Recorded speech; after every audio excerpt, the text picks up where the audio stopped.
नमस्कार, आप देख रहे हैं बिस्तक की स्पेशल रिपोर्ट। मैं हूं रजत देवगन।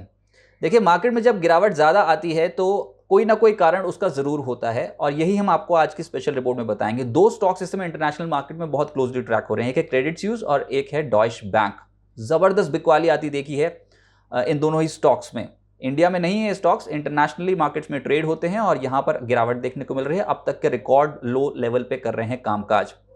एक तो वित्तीय स्थिति ठीक नहीं है, ये साफ तौर पे नतीजे बता रहे हैं। क्रेडिट स्विस के वन वे ट्रैक पे टूटता चले जा रहा है और जिस पे सबसे ज़्यादा भरोसा था वही स्टॉक लगातार अंडर परफॉर्म अगर कर जाए तो बाजार पर हड़कंप तो मचेगा ही।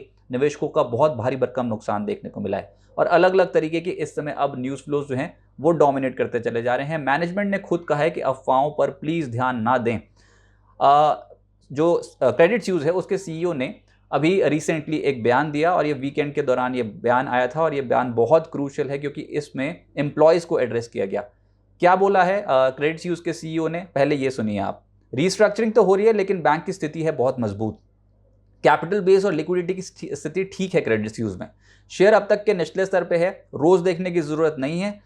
इन्वेस्टमेंट बैंक के मुनाफे में आने की पूरी उम्मीद है और बैंक के अंदर बाहर जितनी भी अफवाहें उड़ रही हैं वो बेबुनियाद हैं। कोई ध्यान देने की जरूरत नहीं है। सीईओ ने कर्मचारियों को अफवाहों पर ध्यान नहीं देने को कहा है और कर्मचारियों को कहा है आप प्लीज और प्लीज कस्टमर्स को बेहतर सुविधाएं, बेहतर सर्विसेज देने पर फोकस करें, अभी अफवाहों पर ध्यान ना दें। 27 अक्टूबर तक स्ट्रैटेजिक रिव्यू की पूरी जानकारी जो है वो दे दी जाएगी, बीच में नहीं दे सकते हैं। लेकिन बाजार को क्रेडिट स्विस की स्थिति पसंद नहीं आ रही है और लगातार रिकॉर्ड लो लेवल पे कर रहा है ये बैंक का स्टॉक कामकाज। और हमने देखा, इनफैक्ट ये चार्ट्स के जरिए भी देखिए आप, दोनों ही स्टॉक्स हैं आपकी स्क्रीन पे और एक साल में क्रेडिट स्विस और डॉइश बैंक के शेयर्स में ज़बरदस्त पिटाई देखने को मिली है। डॉइश बैंक लगभग 40% टूटा है, क्रेडिट स्विस का जो शेयर है लगभग 60% टूटता हुआ नजर आया है। अब यूरोपियन बैंक्स हैं, ऑब्वियसली क्रेडिट स्विस जो है वो स्विट्जरलैंड का है और डॉइश बैंक जर्मनी का है और यूरोप में ही इस समय रिसेशनरी फियर्स बहुत ज़्यादा देखने को मिल रहे हैं। तो बैंकिंग सिस्टम को संभालने के लिए उनकी सरकारों को डेफिनेटली, उनके सेंट्रल बैंक्स को डेफिनेटली कुछ ना कुछ करना पड़ेगा। इसकी तुलना अब अफवाहों में लेमन ब्रदर क्राइसिस से भी की जा रही है, लेकिन हम प्लीज़ और प्लीज़ कह रहे हैं कि इन अफवाहों पर अभी इतना ध्यान देने की ज़रूरत नहीं है। लेकिन फाइनेंशियल मार्केट्स में रिस्क तो होते हैं, रिस्क पर ध्यान देना चाहिए। अफवाहों का बाजार गर्म रहता है, लेकिन मैं आपको थोड़ी तुलना करके बताता हूँ। लेमन ब्रदर्स का जब क्राइसिस हुआ था तो जो एसेट बेस था लेमन ब्रदर्स का वो लगभग 600 बिलियन यूएस डॉलर्स का था और आपको पता ही है कि 2008 की मंदी में सबसे बड़ा जो हाथ था वो लेमन ब्रदर्स का ही था, एकदम से उड़ गया था और उसके बाद तो ग्लोबल बाजारों में हड़कंप मच गया था। क्रेडिट स्विस और डॉइश बैंक का कुल मिलाकर 2800 बिलियन यूएस डॉलर्स का एसेट बेस है अभी, जो कि लेमन ब्रदर्स से 4.6 टाइम्स ज्यादा है। अब क्रेडिट स्विस के सीईओ खुद कह रहे हैं कि हमारे बैंक में अभी कोई दिक्कत है नहीं, लेकिन बाजार इसको पसंद नहीं कर रहा है और यूरोपियन एक्सपोजर वाले जो बैंक्स हैं उस पे इस समय नेगेटिव बेट्स ज़्यादा लग रहे हैं क्योंकि वहाँ की आपको पता ही है कि ब्याज दरें एकदम से ओवरशूट होती चली जा रही हैं और इन्फ्लेशन से लड़ना उनकी प्राथमिकता है।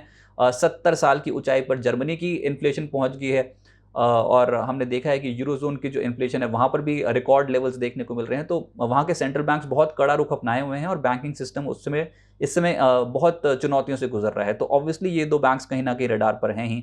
अच्छा, एक और बहुत इंपॉर्टेंट मुद्दा है फाइनेंस में, वो है सीडीएस स्प्रेड्स। क्रेडिट स्विस के एकदम से बढ़ गए हैं। ये सीडीएस यानी कि क्रेडिट डिफॉल्ट स्वैप स्प्रेड्स होते क्या हैं? क्रेडिट डिफॉल्ट स्वैप आप इस तरीके से समझ सकते हैं कि अगर दो पार्टीज के बीच में कुछ ट्रांजैक्शन होती है तो एक पार्टी डिफॉल्ट ना कर जाए उसके लिए एक इंश्योरेंस ली जाती है और उसको बोलते हैं क्रेडिट डिफॉल्ट स्वैप।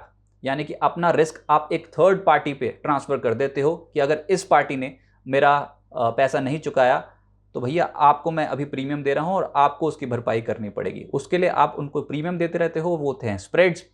तो स्प्रेड्स ओवरशूट हो गए हैं मार्केट में और जब भी ऐसा हुआ है हिस्टोरिकली तो कहीं ना कहीं कंसर्न पैदा हो गए हैं कि ये स्प्रेड्स क्यों बढ़ते चले जा रहे हैं नियर टर्म में।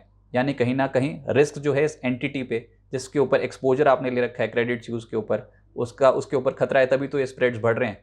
तो इसको बाजार अच्छी तरीके से नहीं ले रहा है और ये चार्ट भी आपकी स्क्रीन पे हैं। क्रेडिट डिफॉल्ट स्वैप स्प्रेड्स एकदम से शूट होते हुए नजर आए और इंटरनेशनल मार्केट में इसको लेकर भी बहुत कंसर्न है। लेकिन प्लीज़ अभी ये सिर्फ अफवाहें ही हैं। मैनेजमेंट कॉन्फिडेंट है और देखते हैं 27 अक्टूबर को और क्या डेवलपमेंट्स निकल के आती हैं। पर हाँ, स्टॉक प्राइसेस लगातार टूट रहे हैं। अच्छा, एक ना क्रेडिट स्विस पे सिटी की एक रिपोर्ट भी आई, उन्होंने कहा ये क्रेडिट डिफॉल्ट स्वैप स्प्रेड्स तो एकदम से बढ़े हैं, शॉर्ट टर्म में इससे तकलीफ साफ तौर पे पता लगती है, लेकिन लॉन्ग टर्म में नहीं। लॉन्ग टर्म में अभी सिचुएशन ठीक नज़र आ रही है। अब देखिए एक बैंक, अगर एक इन्वेस्टमेंट बैंक दूसरे बैंक को संभालने की कोशिश करेगा, कुछ उसके बारे में उल्टा सीधा तो लिखेगा नहीं, हाँ, लेकिन इन्वेस्टर्स को कॉन्फिडेंस दिलाया गया है कि अभी सिचुएशन ठीक है। और उन्होंने सिटी ग्रुप ने टारगेट्स भी दिए हैं, 50% के अपसाइड पोटेंशियल वो समझते हैं कि क्रेडिट यूज़ के स्टॉक पे देखने को मिल सकती है।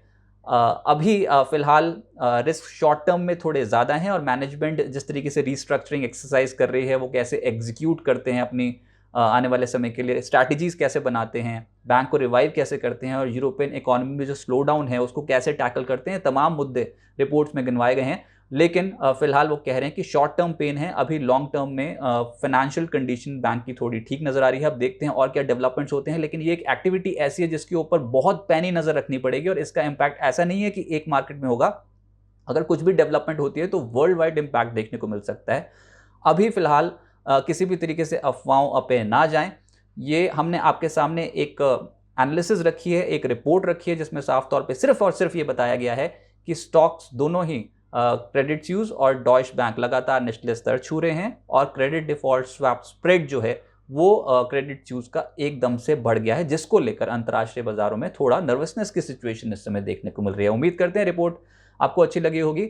अगर आपको रिपोर्ट पसंद आए तो लाइक का बटन ज़रूर दबाएं, और हमारे चैनल को सब्सक्राइब करना ना भूलें। बिजनेस जगत के तमाम अपडेट्स के लिए आप जुड़ रहे हैं बिस्तक के साथ। नमस्कार।